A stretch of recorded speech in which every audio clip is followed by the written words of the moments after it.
In July 1518, a woman named Frau Troffea stepped into a Strasbourg street and began to dance.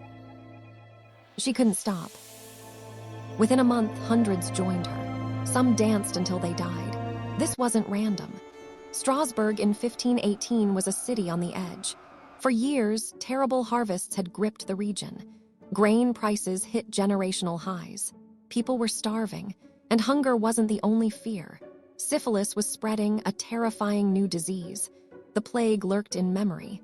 So did something called the English Sweat. Political instability added to the chaos. The Holy Roman Empire was fracturing. Strasbourg sat right in the middle of it all. But there was something else, something deeper. The people of Strasbourg believed in Saint Vitus, a Catholic saint who could curse sinners with uncontrollable dancing. This wasn't superstition to them. It was fact, and they had reason to believe. This wasn't the first dancing plague. 7 others had been reported in the region. Nearly every outbreak along the Rhine and Moselle rivers.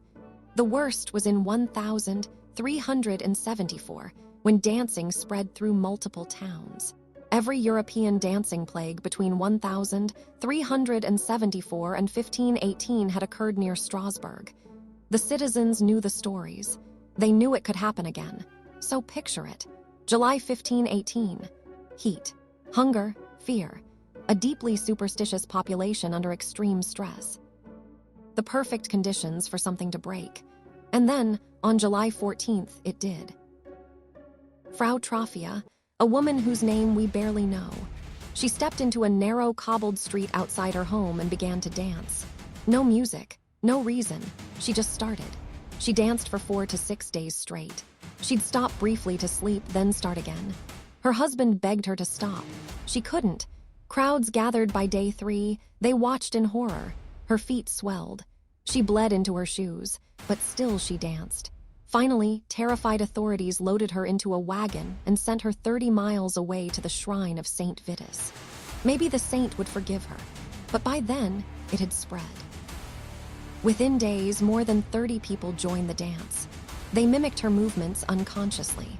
Hawkers, porters, beggars, priests, nuns, people from every walk of life.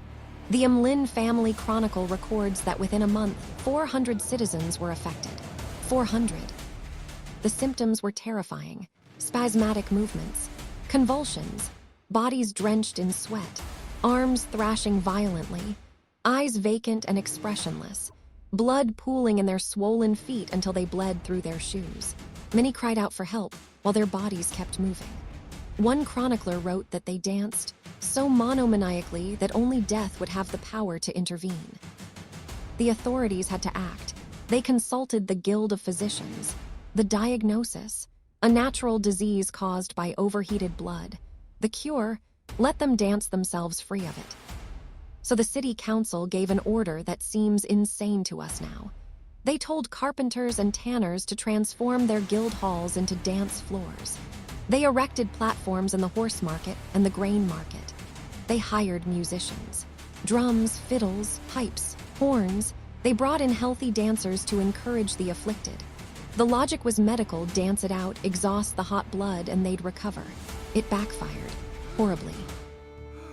Most citizens didn't believe in overheated blood. They believed in Saint Vitus. They saw the frenzied movements as proof of his fury. And if Vitus was punishing sinners, well, who among them was free of sin? Onlookers were pulled into the mania. The number of afflicted multiplied. What was meant as a cure became an amplifier. The council realized their mistake. They ordered the stages torn down. They prohibited almost all dance and music in the city until September. This was extraordinary. In medieval culture, communal dancing was central to social life. One exception. Sebastian Brandt, a city chancellor, recorded it. If honorable persons wish to dance at weddings or celebrations in their houses, they may do so using stringed instruments. But they are on their conscience not to use tambourines and drums. Percussion was deemed more likely to trigger the mania. But the damage was done. Hundreds were still dancing. The council turned to the church. They ordered the worst afflicted bundled into wagons for a 3-day journey to the shrine of Saint Vitus at Saverne. The ritual was elaborate. Priests placed the dancers beneath a wooden carving of Vitus. They put small crosses in their hands. They placed red shoes on their feet. On the soles and tops of those shoes, they sprinkled holy water and painted crosses with consecrated oil. The atmosphere was thick with incense and Latin incantations. And it worked. Word reached Strasbourg that participants had been forgiven by Vitus. More afflicted were sent. Within a week, the stream of pilgrims diminished to a trickle. By late August, the dancing plague ended. But at what cost? Historians disagree on whether and how many died. Some sources claim 15 people per day at the peak. If true, the total could be into the hundreds.